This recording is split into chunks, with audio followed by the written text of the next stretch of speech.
Hey friends, welcome back to Homestead on a Prayer. Today we are going to be doing a big preserving day with apples. So I went to my local apple orchard over the weekend and they were selling these bags of apple seconds. So you can see there's maybe a little bit of bruising or maybe a little nick here or there, but for the most part these apples are great and I saved so much money by buying apple seconds locally. And that's a great way to save money if you're planning on using your apples for making pie or baking with or making applesauce. So we are going to preserve these apples up in a bunch of different ways today. I'm not sure exactly how many recipes we'll get to. It kind of depends on how many apples we have once we get them peeled up and sliced and prepped. But we're gonna go ahead getting started with these apples, and I know we're definitely gonna do applesauce. I'm planning to make some apple crisp that we're going to freeze, maybe some apple pie that we're going to freeze as well, and probably some fruit leather.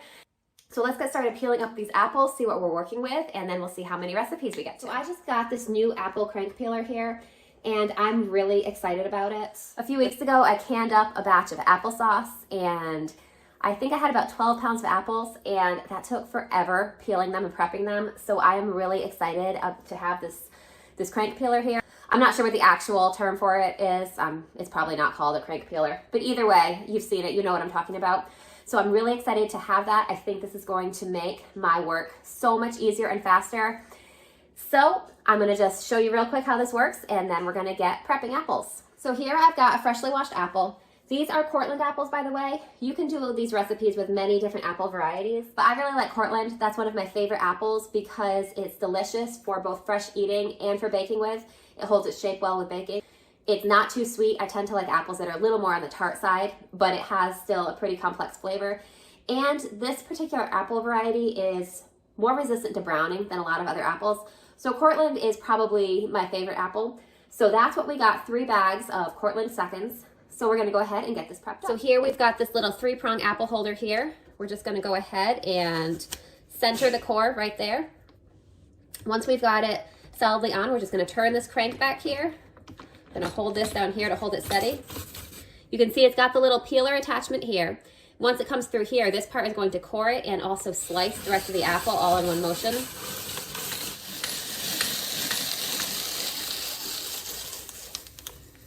So then we got all these peels here, these nice shoestring peels. My kids love to eat these. And we're gonna go ahead and pull our sliced apple off. So you can see how it's already sliced into rings. Then the core just shoots right off the end. So easy. So I'm so excited. That's gonna save me so much time. Also, my daughter's gonna help me peel up a bunch of apples. She's gonna be off camera in the other room, but she's going to be helping me out a lot, which is gonna save me even more time. All right, so off to a good start with our applesauce. So far, I've got 8 pounds of apples peeled and cored and sliced, and those are all in our applesauce pot. It's pretty full right now though. I'm gonna show you what it looks like. So you can see our pot is pretty full. So I started the heat under these. I need to let them cook down a little bit more before I can add the rest of the apples. My applesauce recipe calls for about 12 pounds of peeled, sliced, cored apples. So we need to add quite a few more apples to this, but we're gonna let these cook down a little bit first. While those are cooking down and our applesauce is getting off to a good start, we are going to take a little break from that and we are going to start prepping some apple pie filling that we're going to be freezing. So let's get started peeling and slicing up some more apples, and I'll show you how I mix up my delicious and easy pie filling.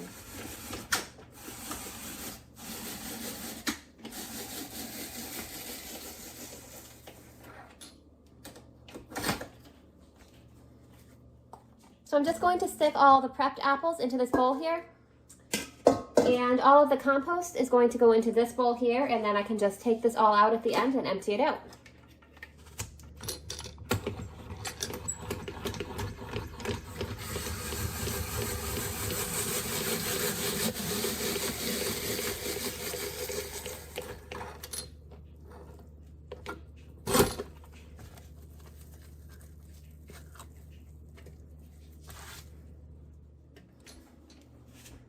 So some of the apples don't come out completely clean. You can see there's a little bit of core in these.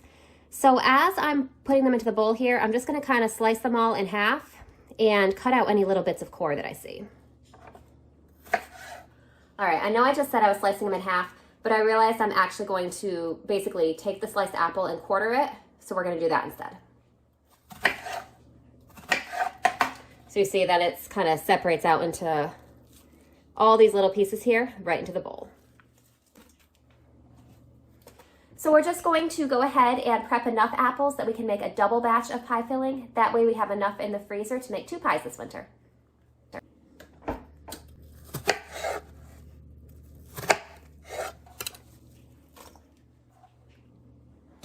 All right, so now that we've got our apples all chopped and prepped, we're going to start adding our flavorings to them. The first thing that we're going to do is we're going to mix these with about 2 tablespoons of lemon juice. That's partly to prevent browning and partly just to give it a nice little tart acidity to balance out the sweetness.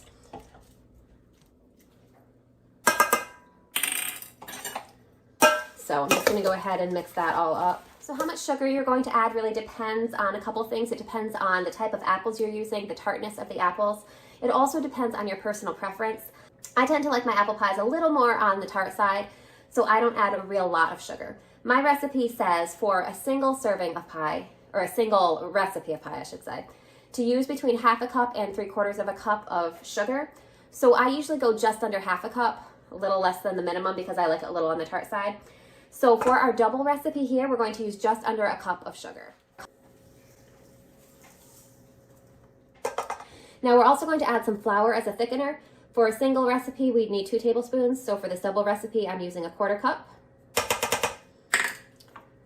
We're going to add 2 teaspoons of cinnamon.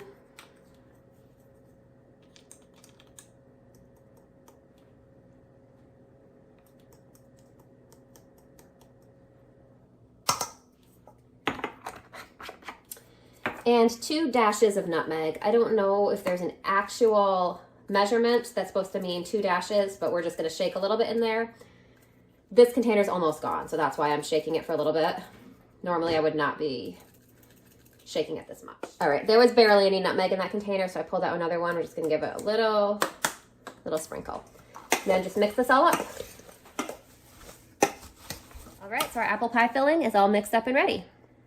So one of my favorite YouTube channels for food preservation is Homestead, and Becky, the girl who does that channel, did this really cool trick the other day, which I had never thought of. She froze her apple pie filling in apple pie plates, covered it with parchment paper, and then froze it in there so that it would be frozen in the shape of the pie. That way, when you go to make your pie crust, you can just pull out your frozen filling and plop it right in. I've never tried that before, so I'm going to give that a try. So we're just going to, I've got 2 pie plates here. We're going to line these with parchment paper and fill them up with our filling.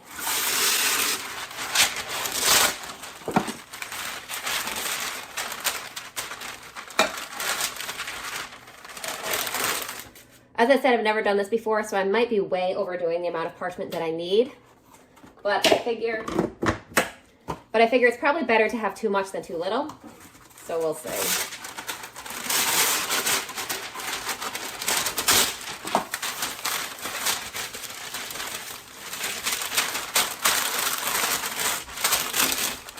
See, I think I might have gone the other direction with this one. This one seems a little sparse. So we're just going to spread our apples out between these 2 pie plates. Then I'm going to fold it over and get these in the freezer.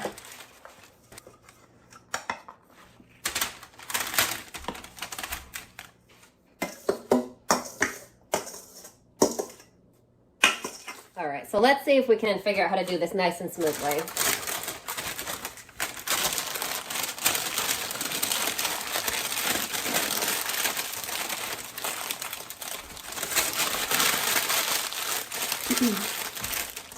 Okay, so I'm probably just going to tape this up just so that it holds its shape in the freezer. We're going to freeze this till it's frozen solid. Then I'm going to take the apples out and stick them in a Ziploc freezer bag. Now I'm sure you've noticed that I'm not freezing these with a crust, so this is not going to be a complete apple pie. I do like to keep frozen pie crust in my freezer also, but of course that you'd have to defrost and roll it out. I'm not sure if I'm adventurous enough right now to try freezing a completely assembled apple pie, but if you've done that, let me know how it works, and also let me know if you do that. Do you bake it from frozen or do you thaw first? Because that might be something I'd like to try in the future. But today we're going to freeze just the filling because we've got to get these apples preserved up. And then in the winter, when I have a little more time, I can go ahead and make some crust for these pies.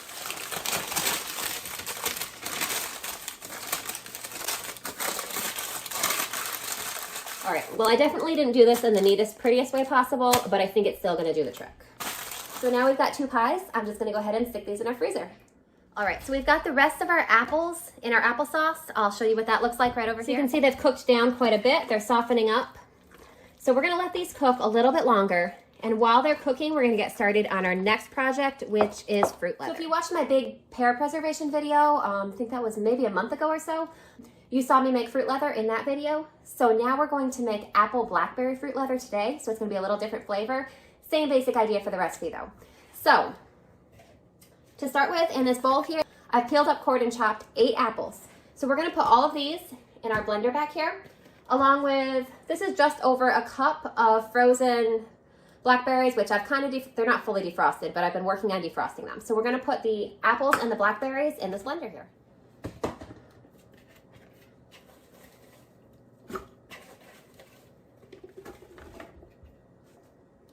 I should mention that I am actually making a double batch of this fruit leather as well. So let's get our blackberries added in, and I've got a couple more in the bag here. I'll go ahead and toss those in too. Next, we need 2 cups of some kind of liquid.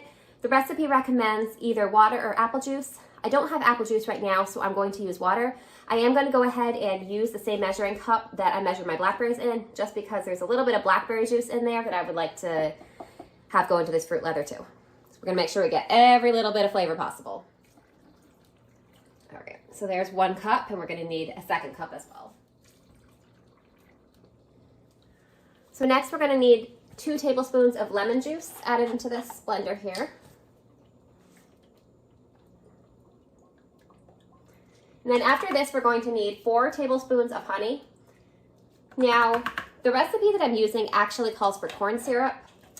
I like to avoid corn syrup as much as possible, so I'm not going to use that. I'm going to use honey instead. Now, this is partly for sweetness, but part of it is to help the fruit leather stay flexible. So that's why you want to use kind of a liquid sweetener like honey, or as the recipe says, corn syrup, because I imagine maple syrup would probably be really good too, rather than sweetening this with granulated sugar. I honestly don't think that, as far as flavor, I don't think it really needs to be sweetened. I'm just putting this in here more for texture, just to give it a little bit more flexibility. All right, 2 more tablespoons. You can probably hear my applesauce bubbling in the background there. That's been cooking down. My hands are clean, by the way.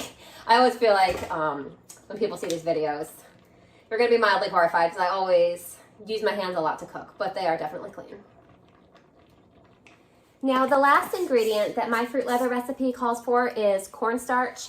I am not sure if this is strictly necessary or not. The recipe that I'm following is in this book here. I like this book mostly for the fruit leather recipes, so I use those kind of as a rough guide. I don't follow them completely, but I like to use them as a guide. Now, this book says that the cornstarch will help prevent cracking in your fruit leather. I have not been brave enough to deviate from the recipe and try it without cornstarch yet. I should probably try to do that sometime soon, because I'm not sure if I really need cornstarch or not. But for now, we're going to go ahead and put this in. Because we are doubling the recipe, we're going to need 4 teaspoons of cornstarch.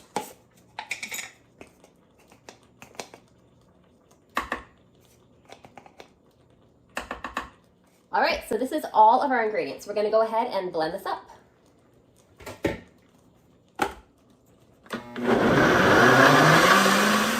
So the recipe says to blend this until it's smooth like applesauce, which, let's take a peek, but from here, I think it looks like it is.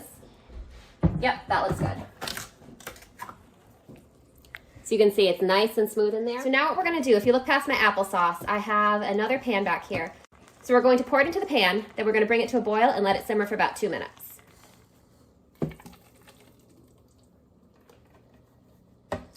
Just going to scrape this out because we want to get every little bit. So our fruit leather mixture has boiled. It boiled for about 2 minutes, and I've cooled it down a little bit. Not quite cold to room temperature, but cooled so that it's cool enough to work with. So now we're going to prep our trays and get it in the dehydrator. Now, the recipe that I use calls for putting 1 cup of fruit leather on each of these trays. I find that that is way too thin, so I usually do about 1.5 cups. So I've got a 3/4 cup measurer here, so we're going to fill this up twice for each tray. And then just kind of spread this out. So I'm not sure exactly how many trays we'll get, but we'll fill up as many as we can. So I just like to spread it out nice and carefully, get all the way to the edges and the corners. So once you have it fairly spread out, you can take your tray and just kind of tap it on the counter a few times, and that'll help even it out a little more. So let's load this in our dehydrator and get the rest of our trays filled. So we got 5 trays, so I'm just going to load this last one into the dehydrator.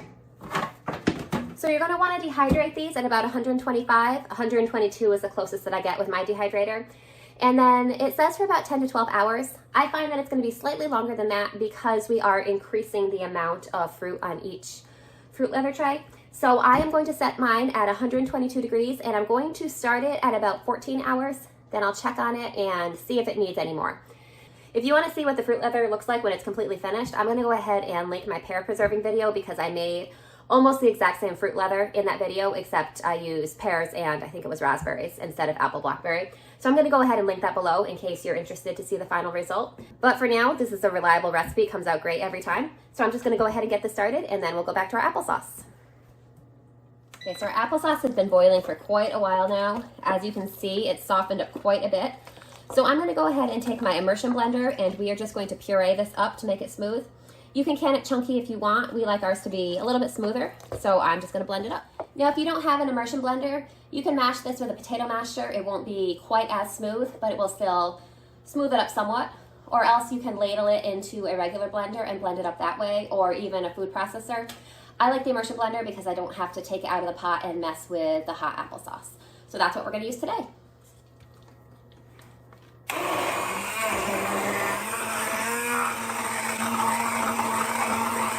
So you can see our applesauce is nice and smooth and blended up. We might have a few little chunks of apple in there, but that's okay. It doesn't need to be perfect.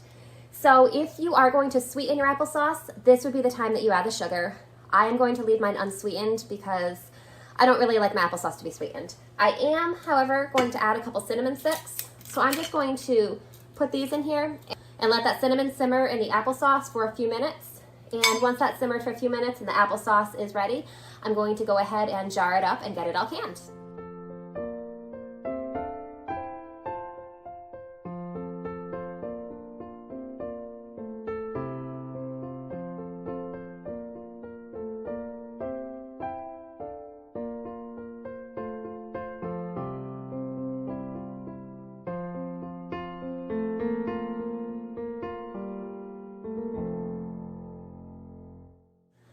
So thank you for joining me for a really busy day in the kitchen. I've got all our applesauce jars in the canner right now. Those are canning up. I'm going to process them for 20 minutes and then I'm going to let them sit for 5 and then we'll go ahead and pull them out. We did get 9 pints of delicious, lightly cinnamon applesauce. So we'll be looking forward to enjoying that over the winter. And our fruit leather should be done tomorrow morning. So lots of projects today. We didn't end up getting through all of the apples today. I have a few left. I'm saving a few for my daughter because I know she has a project that she wants to make, and I think I'll have enough left to do maybe 1 apple crisp, which I probably won't preserve. I'll probably just go ahead and maybe make that for dinner tomorrow night. So this is completely unrelated, but I want to show you guys one other little project that I did today. So this is my new electric pressure canner. I finally used it for the first time today. I canned some dried black beans. It ran through the whole cycle and it's telling me that it's done. I haven't peeked at those at all yet. This is my very first time using this electric pressure canner. So we're gonna find out how those came out together and hopefully they came out good. So let's take a look. All right, so let's go ahead and open this up. Helps if you turn it the right direction. All right, so let's pull out our first can of beans. I would say that looks successful. I'm just gonna let these sit overnight, and in the morning I'll test them to make sure that they've sealed properly. But I'm thinking that so far these look good. So thank you guys for hanging out with me during a pretty long day in the kitchen. I think you can probably hear my canner going in the background. All those applesauce jars are canning right now. But thank you for joining me as we preserved up lots of apples today. We got through 3 exciting apple preservation projects. Plus I showed you guys the results of the black beans that I canned earlier this morning. I'm not really comfortable doing a how-to with that yet because that is the very first thing I've ever pressure canned. I'm very new to that, so I am definitely still learning. So maybe down the road, I'll kind of show you guys what I'm doing with that, but I'm really excited to have given that a try. So go ahead and leave your favorite way to preserve apples in the comments. I know applesauce is a classic, but There's all kinds of other ways to preserve apples too. So go ahead and leave your favorite apple preservation method in the comments below, and maybe I'll get some new ideas to look into for next year. All right, guys, I hope you're having a great day, and I'll talk to you later. See you next time.